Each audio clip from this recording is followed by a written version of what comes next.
Qué bueno estar aquí, en este evento, que me recuerda un evento hace 24 años, cuando dimos a luz esta institución de Bancoldex.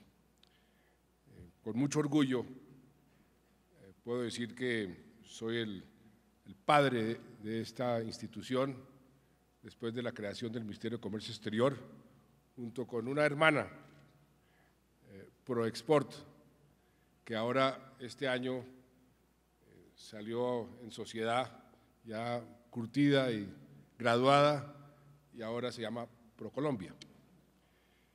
Bancoldex ha jugado un papel muy importante a través de todos estos años y ahora también se está en cierta forma graduando para poder enfrentar el mundo en estas nuevas circunstancias. Las circunstancias cambian, las instituciones tienen que acoplarse a esas nuevas circunstancias y por eso qué bueno estar en esta graduación de Bancoldex como un banco de desarrollo para concentrarse en el crecimiento empresarial. Yo les iba a hacer un recuento de todo lo que hemos hecho en estos 24 años, el por qué hemos tomado una serie de decisiones y qué viene hacia el futuro, pero creo que los asistentes aquí a este evento y los conferencistas, todos se refirieron en una u otra forma a esos temas y son temas que ustedes conocen muy bien.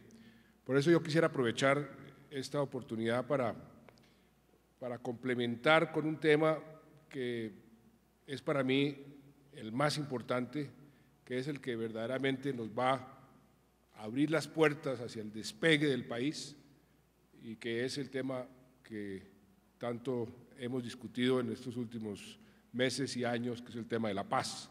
Y lo digo porque en una encuesta reciente descubrimos algo que veníamos conociendo, pero que no lo teníamos tan claro. Mucha gente tiene temor, curiosamente, temor a la paz, tiene temor al proceso, no está muy de acuerdo con el proceso, pero descubrimos, después de hacer una investigación más profunda, que es por desconocimiento. Y uno cuando no conoce algo, inmediatamente lo rechaza o por lo menos se vuelve muy aprensivo. Por eso pienso que es importante y oportuno contarles, muchos de ustedes me han oído este cuento, pero muchos de ustedes no, la mayoría, contarles el fondo de cómo hemos llegado hasta este momento y qué sigue en el proceso de paz. Y cómo esto va a tener una repercusión muy positiva para estos ideales, estos objetivos que todos tenemos para el año 2025. Le escuchaba a Luis Fernando decir que Tecnoglass quiere que Barranquilla se convierta en la capital mundial de la fabricación de vidrios, Argos tiene otros planes iguales, todas esas empresas.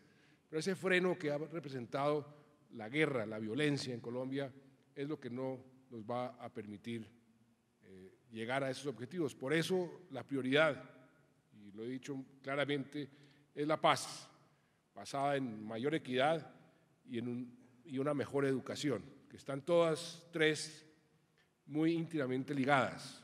No puede haber paz sostenible si no hay más equidad y no puede haber más equidad si no hay una mejor educación. Este proceso no nació como un proceso de generación espontánea, este proceso ha sido pensado, estudiado y nació más o menos al mismo tiempo de Bancoldex, hace 24 años, cuando me fui con el entonces director de Proexport a Nueva York a vender la transformación del país. Estábamos abriéndonos a la economía. Acuérdense que éramos una economía muy cerrada y queríamos, por supuesto, atraer inversión y organizamos con mucha dificultad una conferencia en Nueva York con los principales empresarios que queríamos que se interesaran en Colombia. Estábamos en la mitad de la conferencia y de pronto aparece una noticia, un bombazo aquí en Bogotá. Lógicamente la conferencia se vino abajo y me quedé hablando con algunos de los empresarios y uno me dijo: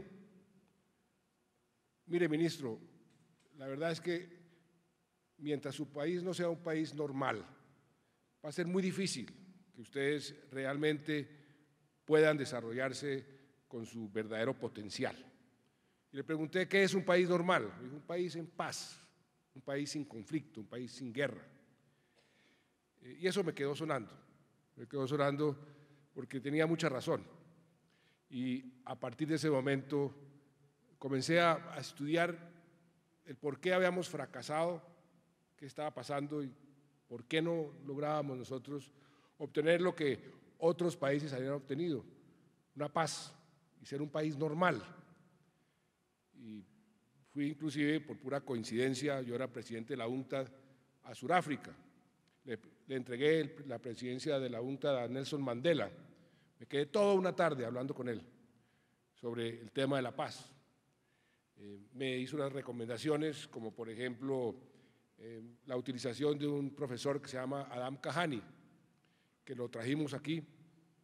Hicimos un ejercicio con los diferentes actores del conflicto, paramilitares en ese momento, ese fue el año 96, 97, guerrilla, empresarios, sindicatos, agricultores, campesinos, todo el espectro del conflicto colombiano. De ahí salió un ejercicio que se llamó Destino Colombia, que curiosamente y coincidencialmente, si ustedes lo vuelven a leer hoy, predijo casi en forma exacta lo que sucedió desde ese momento, año 97, hasta hoy. Y fue un ejercicio como de tratar de visualizar escenarios, de cómo podíamos nosotros avanzar en diferentes circunstancias, si había paz, si no había paz. Y ahí me entusiasmé más con la posibilidad de que pudiese haber paz en este país. Y me puse a estudiar los diferentes procesos y saqué 3 conclusiones. ¿Cuáles eran las condiciones que faltaban en Colombia para tener un proceso de paz exitoso? Eran muy claras y muy sencillas. La primera, había que cambiar la correlación de fuerzas militares.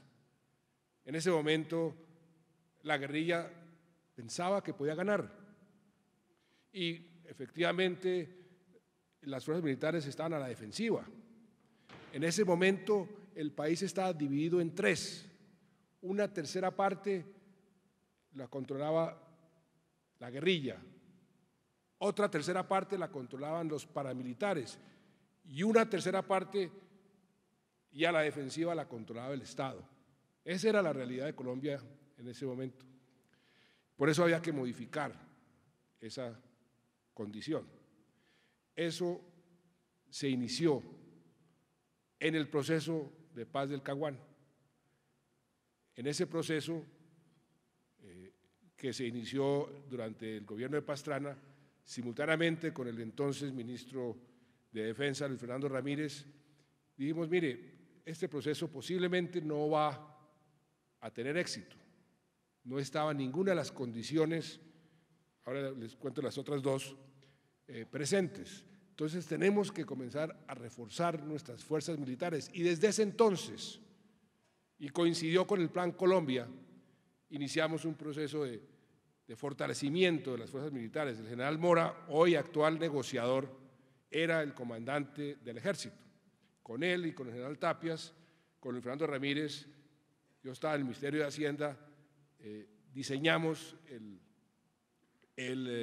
la hoja de ruta para el fortalecimiento de las fuerzas. Vino el Plan Colombia, que fue una ayuda muy importante para ese propósito, y el presidente Uribe, con muy buen criterio, continuó ese fortalecimiento de las fuerzas militares y comenzó a cambiar esa correlación de fuerzas. La segunda condición que no estaba presente, el apoyo internacional.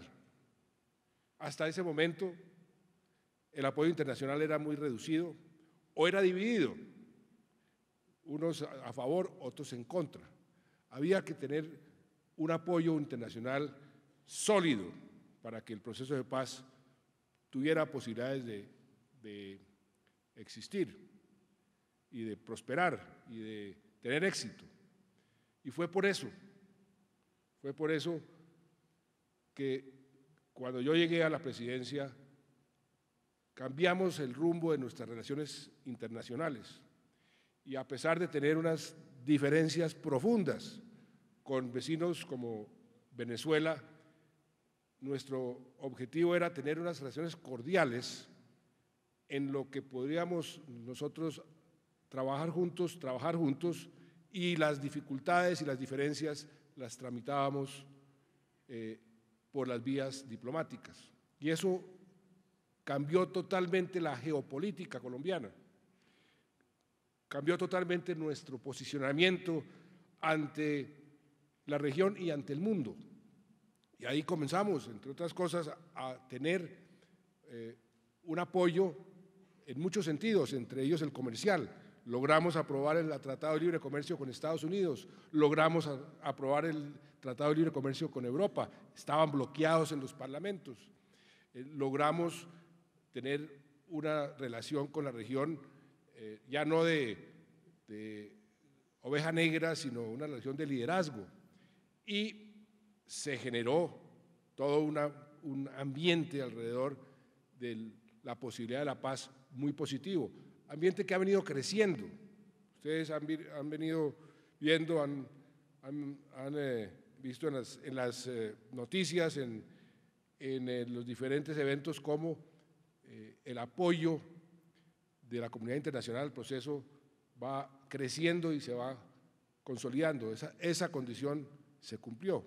La tercera condición, que no estaba presente, era la condición de que los jefes, las cabezas de la guerrilla, se convencieran que era mejor negocio la paz que continuar en la guerra.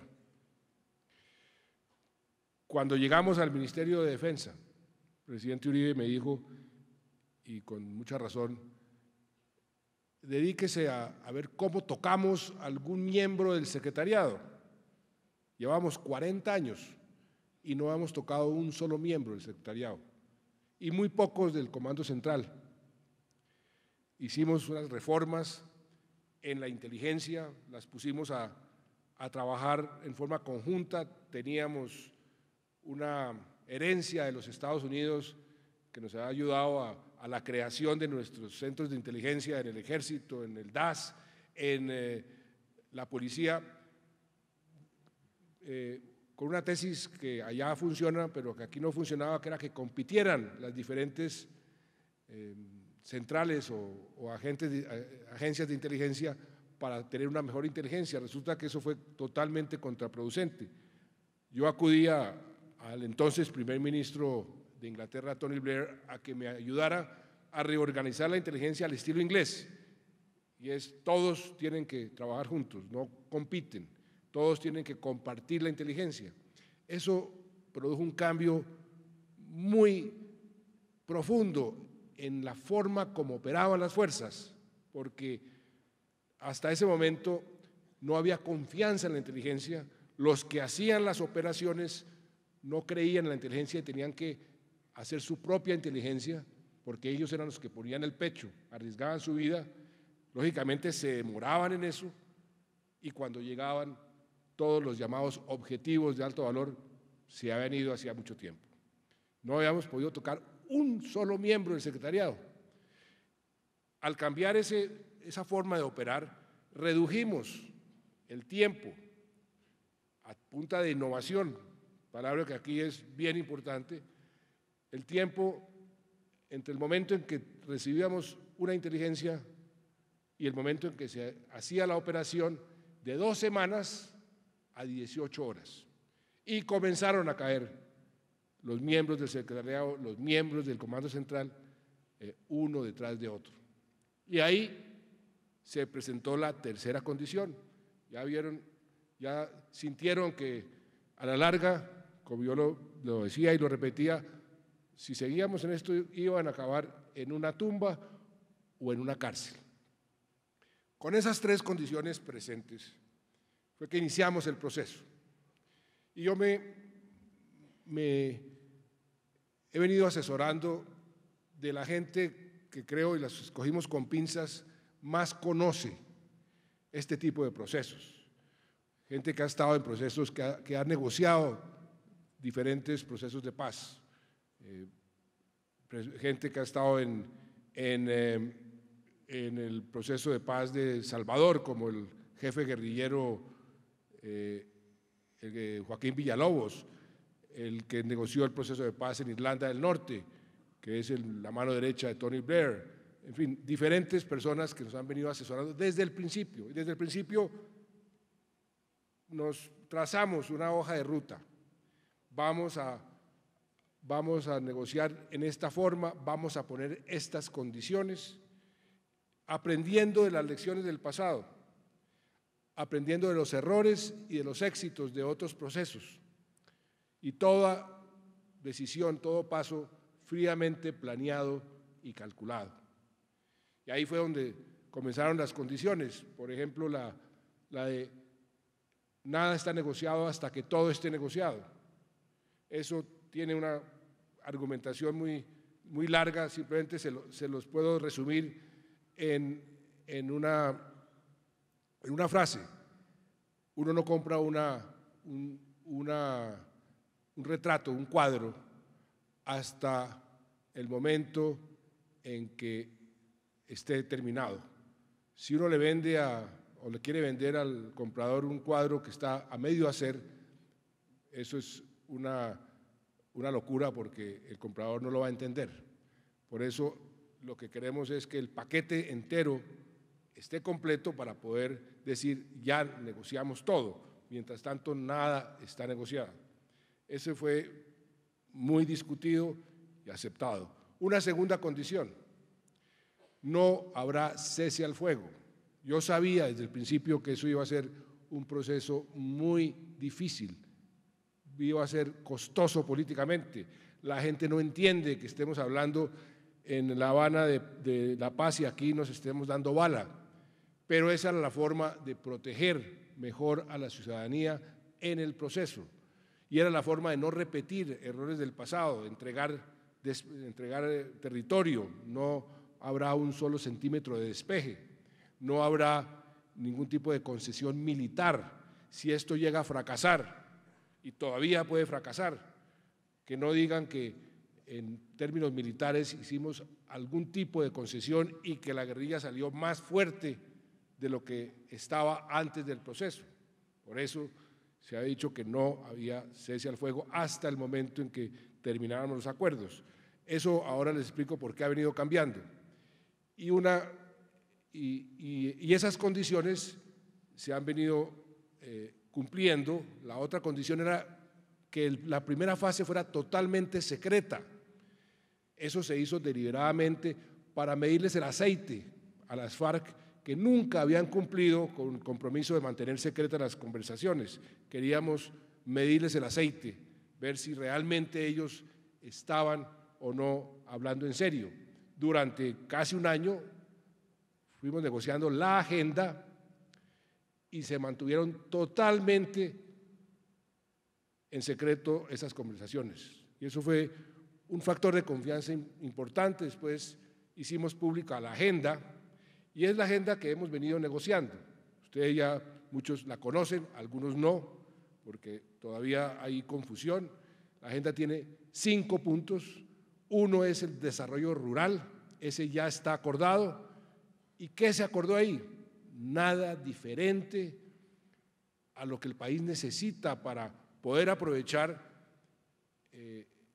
ese gran territorio que tenemos improductivo, para poder desarrollar el campo donde está concentrada la pobreza y las desigualdades, más que en las ciudades, y para hacer uso de una riqueza que tenemos que no hemos podido por el conflicto explotar bien y aprovechar bien.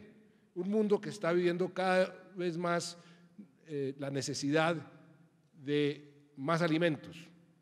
Y Colombia es uno de los 8 países, de acuerdo a la FAO, con potencial para alimentar el mundo hacia el futuro. Pues ese es un punto fundamental que ya acordamos con la guerrilla. No vamos a expropiar a nadie. Los agricultores que hoy están trabajando sus fincas legalmente, lo único que tienen es que aplaudir, porque lo que les va a llegar es inversión en el campo, inversión en bienes públicos al campo colombiano. El segundo punto, el punto que tiene que ver con participación política. ¿Para qué se hace este proceso? Para que esta gente deje las armas y si quieren continuar con su propósito y sus ideales políticos, que lo hagan, pero dentro de las leyes y la democracia. Y para eso, ¿qué se negoció? Nada diferente a lo que sucede en cualquier democracia. Les decía que cualquier institución tiene que acoplarse al mundo de hoy, al mundo cambiante, a un mundo que hoy tiene redes sociales que antes no tenía, que hoy tiene celulares que antes no tenía, que hoy tiene una serie de circunstancias y condiciones diferentes. Las democracias son, al fin y al cabo, un conjunto de instituciones, de poderes públicos que también tienen que irse renovando. ¿Y qué negociamos? La renovación de nuestra democracia para profundizarla, para fortalecerla, para que sectores de la población que no han estado representados tengan representación, para que zonas del país que por el conflicto han venido siendo marginadas tengan representación en la política. Nada diferente a lo que tendríamos que hacer con o sin guerrilla. Y el tercer punto, que ya está acordado, es un punto de una gran trascendencia internacional y para nosotros, por supuesto, el tema del narcotráfico. El narcotráfico ha sido el combustible de toda la violencia en este país en los últimos 30, 40 años. Toda esa violencia que hemos sufrido ha estado alimentada por el narcotráfico. A donde uno va todavía hoy, vemos que el narcotráfico está atravesado como una flecha venenosa en todos nuestros problemas. Ha venido destruyendo esa fibra social, moral de la nación. Y por eso las FARC, que ellos dicen que no son narcotraficantes, que son simplemente usuarios del narcotráfico, como el gobierno le pone impuestos a los empresarios con cierto cinismo, pero se comprometieron a cambiar de bando, se comprometieron a dejar de proteger los cultivos ilícitos, las rutas de narcotráfico, a dejar de proteger los laboratorios y ayudar al gobierno a erradicar el narcotráfico del país. Eso tiene un significado enorme, enorme para Colombia y para el mundo entero, para la región. Por eso cuando anunciamos ese tercer punto, me llamó el secretario general de Naciones Unidas, el secretario Kerry de Estados Unidos, varios mandatarios de Europa. Oiga, qué cosa tan importante las que ustedes acaban de lograr, porque al fin y al cabo las FARC han sido señaladas como el primer cartel del mundo y Colombia sigue siendo hoy el principal proveedor de cocaína en los mercados mundiales. Entonces, ese punto tiene una gran trascendencia e importancia. Eso es lo que se ha negociado hasta ahora. Comenzamos a negociar el tema de las víctimas, sus derechos, el derecho a la justicia, el derecho a la verdad, el derecho a la reparación. Es la primera vez que un país pone a las víctimas en el centro de la solución del conflicto. Ningún otro país ha hecho eso. Y sus derechos. ¿Por qué lo hicimos? Porque somos el primer país que estamos negociando un acuerdo, un proceso de paz bajo el paraguas de la Corte Penal Internacional, del Tratado de Roma. Y ahí dice que la justicia transicional es aplicable siempre y cuando se le respeten los derechos a las víctimas, sus derechos a la verdad, a la reparación, a la justicia y a la no repetición. Y desde el principio pusimos a las víctimas al frente, aprobamos esa famosa ley de reparación de víctimas, llevamos 483.000 víctimas reparadas a un costo inmenso. Y ese proceso tiene que continuar. ¿Y qué hicimos? Tomamos una decisión muy audaz, que fue, como tenemos que respetar los derechos de las víctimas, pues mandemos representantes de las víctimas a hablar con los negociadores a que ellos expresen cómo este proceso puede satisfacer sus derechos. Y es un ejercicio, o fue un ejercicio maravilloso, muy criticado al principio, pero yo creo que hoy nadie puede decir que resultó malo, todo lo contrario. Para mí fue muy importante ver cómo las víctimas regresaban y me decían, esta experiencia maravillosa para mí me cambia la vida. Me acuerdo de una víctima que me dijo, yo lo único que quería en la vida era que este señor que mató a mi familia me lo dijera en la cara y me pidiera perdón. Es lo único que yo quería. Y eso sucedió. Y en términos generales las víctimas están siendo más generosas que la población en general en materia de qué representa o qué puede satisfacer sus derechos en materia de justicia. Porque si conocen la verdad, si son reparadas simbólicamente, porque no puede uno sino repararlas simbólicamente. ¿Cuánto vale un hijo, una hija? ¿Cuánto vale una familia? No tiene precio. Cualquier reparación es simbólica. Pero ese ejercicio lo estamos adelantando. Y aquí viene algo novedoso, que es un poco el desarrollo reciente. El proceso ha avanzado. El cese al fuego, el no cese al fuego se ha respetado por parte de las FARC. Ellos quieren a toda costa un cese al fuego bilateral. Nosotros hemos dicho que no, pero en algún momento tiene que comenzar lo que llaman el desescalamiento. Hay que comenzar a dar señales de que esto va a finalizar en forma definitiva, no una simple tregua temporal. Entonces, como una señal de desescalamiento, ellos dijeron, nosotros unilateralmente decretamos el cese al fuego. Y eso lo dijeron el 20 de diciembre y lo han cumplido. Desde el 20 de diciembre no han atacado la fuerza pública, no han atacado la infraestructura, no han atacado poblaciones. Siguen, eso sí, y les hemos dicho que nosotros vamos a seguir combatiendo extorsiones o narcotráfico o minería ilegal, porque no hay la menor posibilidad que el gobierno deje de atacar esos fenómenos. Pero ellos, en ese gesto que apreciamos, pues, han venido cumpliendo. ¿Y por qué creemos que podemos comenzar a hablar de desescalamiento?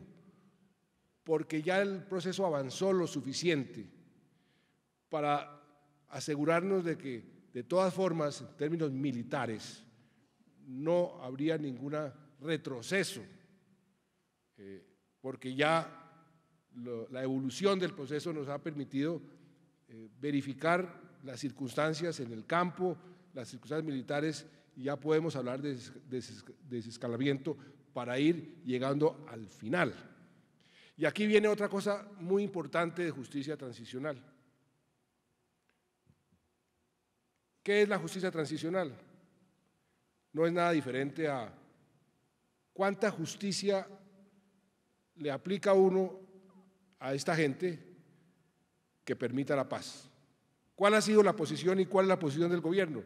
La máxima justicia que permita la paz. Y ahí es el meollo del problema, donde traza uno la línea entre justicia y paz. Ha sido el meollo del problema en todos los procesos. Hoy estamos en cierta forma, supeditados a ciertas normas internacionales, pero ese es el fondo del proceso, el meollo del problema. ¿Y ahí qué está pasando? ¿Y qué ha pasado? Y esto es algo nuevo que creo que hay que ir asimilando y que el país lo asimile. ¿Por qué dije ayer, o antes de ayer, que la propuesta que había hecho o los planteamientos de César Gaviria eran planteamientos razonables, prácticos y realistas? ¿Qué dijo César Gaviria? Que la justicia transicional no solamente debería aplicarse a las FARC, sino a los militares. Eso ya estaba aceptado. Eso ya, digamos, es una situación que todo el mundo dice, sí, si van a darle beneficios jurídicos por cuestiones del conflicto a las FARC, hay que darle los mismos beneficios jurídicos a la guerrilla para que no se repita esa situación que una persona que atacó el Palacio de Justicia esté en una posición importante y el que defendió el Palacio de Justicia esté en la cárcel. Eso no lo acepta el pueblo colombiano y es totalmente injusto. Eso no se puede volver a repetir. Pero Gaviria dijo, sobre la base de algo muy importante, que hay que ampliar esto a los otros colombianos que en una u otra forma han sido responsables del conflicto. ¿Y por qué dijo eso? Porque el señor fiscal general de la Nación ha venido recibiendo miles de procesos, miles de informaciones que han dado todos los paramilitares que han venido dando sus testimonios sobre muchísimos empresarios, muchísimos ganaderos, muchísimos colombianos, muchas empresas nacionales y extranjeras que ayudaron a financiar el conflicto.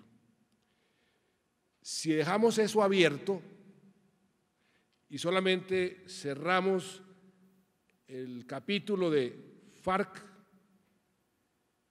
y militares, pues vamos a ver durante los próximos 5, 10, 15 años a la justicia llamando uno por uno a cada uno de esos empresarios, a cada uno de esos ganaderos, a cada uno de esos bananeros, a cada una de esas empresas que han sido señaladas con pruebas en muchos casos de haber participado en el conflicto. Entonces, ¿qué dijo Gaviria? Que la justicia transicional abarque a todo el mundo. ¿Qué haría un ganadero que financió unos paramilitares? Pues ir y decir, eso es cierto, yo di esta plata y yo estoy dispuesto a decir la verdad, ya con verdad y reparación, por ejemplo. Y yo voy a dar una plata para reparar el daño que causé. Queda totalmente limpio con la justicia. Y así podemos cerrar el capítulo completo.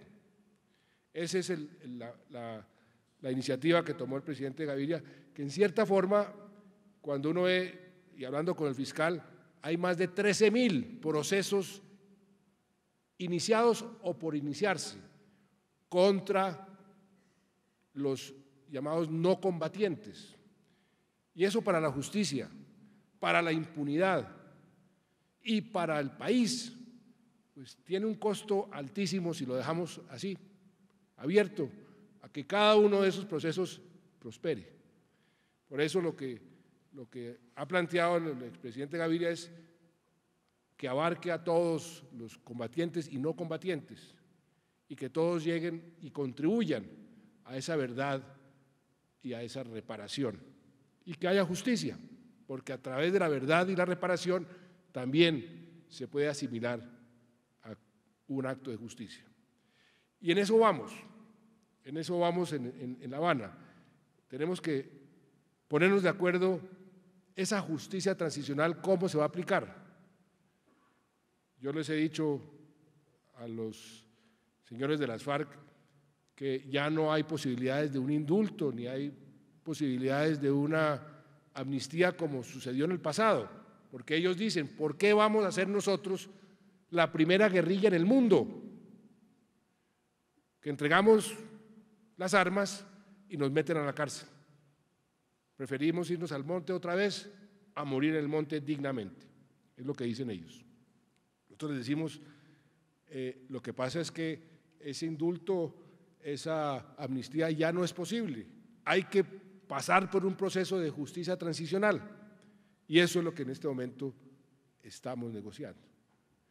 El quinto punto, lo que falta, es el fin del conflicto, se llama el DDR, desarme, desmovilización y reintegración. Para eso nombramos un grupo de oficiales de servicio activo, liderados por un gran general que estuvo combatiendo a las FARC durante toda su vida, el general Flores, como comandante de ese grupo de transición. Allá que se va a negociar, cómo es que van a entregar las armas, cómo es que se van a desmovilizar y cómo es que se van a reintegrar a la vida civil. Y ahí, afortunadamente, también tenemos una experiencia acumulada, porque hemos desmovilizado más de 50.000 combatientes de lado y lado, paramilitares, guerrilla, en estos últimos años. Y ahí también estamos aprendiendo de las lecciones exitosas y de los errores. Y eso es lo que nos falta. Dos temas supremamente complicados, difíciles, pero si encontramos ese punto medio, pues vamos a lograr esa paz. Y desde ya estamos diseñando el posconflicto, porque también hemos aprendido que muchos de los procesos se deterioraron enormemente o fracasaron por no haber planeado bien también el posconflicto. Esperar al último día a que haya la firma del acuerdo, a ver si comenzamos a discutir cómo se desarrolla el posconflicto, es un error craso. Muchas veces dura 1, 2, 3 años en implementarse los acuerdos y ese vacío es fatal. Por eso desde ya estamos diseñando el posconflicto. Por ejemplo, algo que quiero que a ustedes les interesa muchísimo, el tema de la seguridad. En El Salvador, en muchos países, en Guatemala, se deterioró la seguridad. Se deterioró la seguridad porque no previeron a tiempo las consecuencias del posconflicto. Nosotros estamos haciendo exactamente lo contrario. Y lo que va a pasar en este país es que vamos a poder utilizar todos estos recursos que están concentrados en la guerra para darle más seguridad al ciudadano común y corriente, al ciudadano de a pie, a combatir con más eficacia las BACRIM, a darle más presencia de la fuerza pública por todas las ciudades y por todo el campo. Y eso lo estamos diseñando desde ahora. Y son muchísimos recursos. Solamente allá en lo que llaman la Fuerza de Tarea Omega, cerca del Caguán, hay 14.000 soldados desplegados en la selva.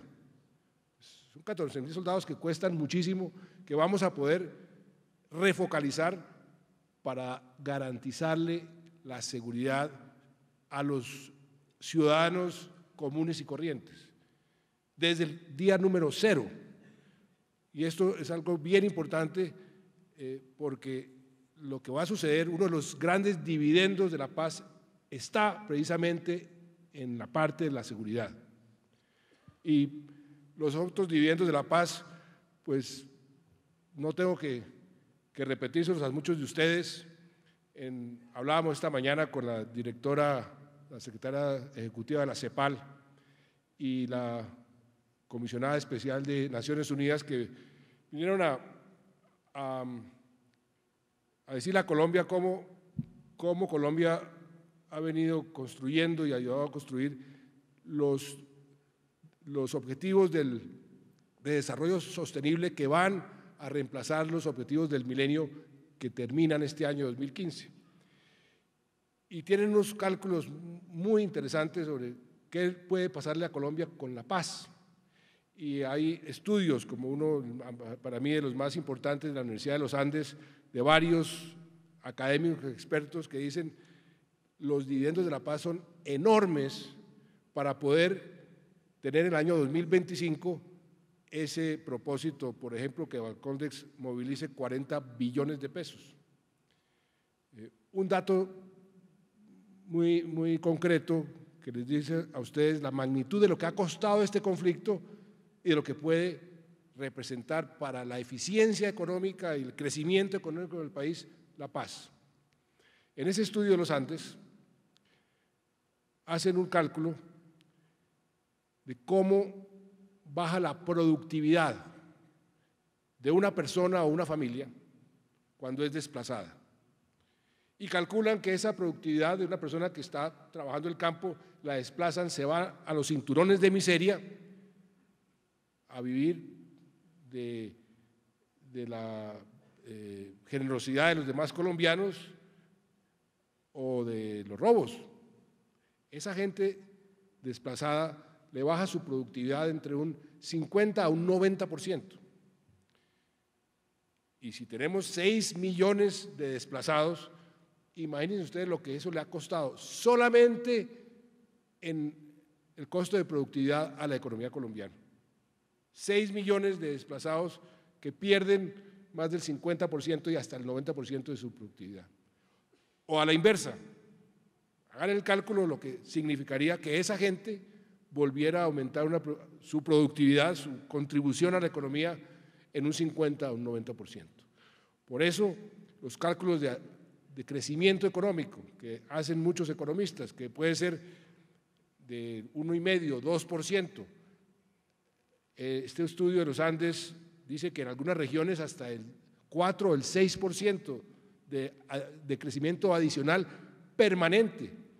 Pues eso es un dividendo extraordinario en materia económica de paz. Y por supuesto todo lo que eso significa en otros frentes. Por eso ese freno que ha representado esta guerra para el verdadero desarrollo del país, si logramos acabarlo, estas ideas, este entusiasmo de los empresarios, este talento de los colombianos, estas iniciativas, esa visión, porque aquí también tenemos que ser como gobierno muy audaces, muy ambiciosos. Año 2025, ustedes me han escuchado, quiero que Colombia sea el país mejor educado de América Latina y estamos haciendo todo lo que está a nuestro alcance dentro de los límites presupuestales para que así sea, que sea un país mucho más equitativo y estamos haciendo todo lo que está a nuestro alcance para sacar más gente de la pobreza. Llevamos 4 años con unos indicadores muy positivos, lo repetía Alicia Bárcenas de la CEPAL esta mañana. Mire, Colombia ha sido el país más exitoso en estos últimos 4 años en sacar gente de la pobreza y la pobreza extrema. En el plan de desarrollo tenemos como objetivo bajar la pobreza extrema al 6%, yo decía que hasta la podemos bajar más en los próximos 4 años, pero para el año 2010 acabar con la pobreza extrema en este país. Este es un país demasiado rico para tener tanta indigencia. Y tenemos que ponernos límites, unos objetivos muy ambiciosos en otros frentes. Fue así como nació la idea de estas concesiones de cuarta generación, que tampoco fue una cosa de un día para otro, fue algo muy pensado. Los ministros de Hacienda, y yo soy culpable también, durante muchos gobiernos dijimos, porque estábamos en problemas fiscales, pues lo más fácil de descartar, de hacer a un lado, de no invertir, es en infraestructura, porque eso cuesta menos que dejar de invertir en la educación o en la salud. Pues nosotros acumulamos un rezago en materia de infraestructura que estaba y está todavía costando muchísimo en términos de competitividad, y por eso nos propusimos hace 4 años estructurar bien unos proyectos muy ambiciosos que ya hoy son una realidad. Las inversiones que van a ascender a más de 47 billones de pesos. Y ustedes van a ver este país en los próximos 4 años en construcción, y una construcción de unas carreteras estilo Suiza, estilo Italia, Estados Unidos, porque fue con ese propósito. ¿Por qué es que Colombia no puede tener las mismas carreteras que tiene Italia o que tiene Suiza? Y ya lo estamos haciendo.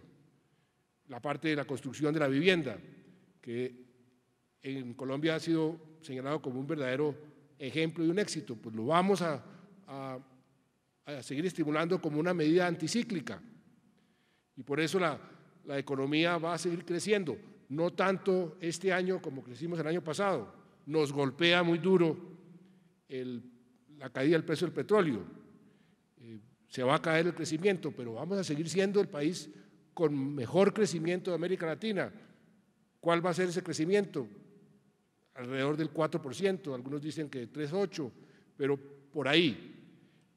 Pero en el plan de desarrollo tenemos un crecimiento promedio del 4,5% y lo vamos a cumplir. Solamente lo de las concesiones de cuarta generación, esa inversión que hasta ahora está comenzando, la verdad es que comienza efectivamente a verse los bulldozers en esas carreteras el semestre entrante, ya está en proceso. Eso le va a representar a la economía un crecimiento adicional durante la construcción de 1,5%.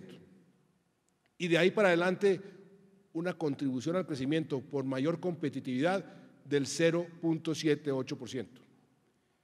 ¿Por qué? Porque simplemente los costos, por ejemplo, de Tecnoglass, que quiere enviarle de Barranquilla a Cali o a Medellín sus productos, pues en lugar de tomarse 24 horas se van a tomar 12.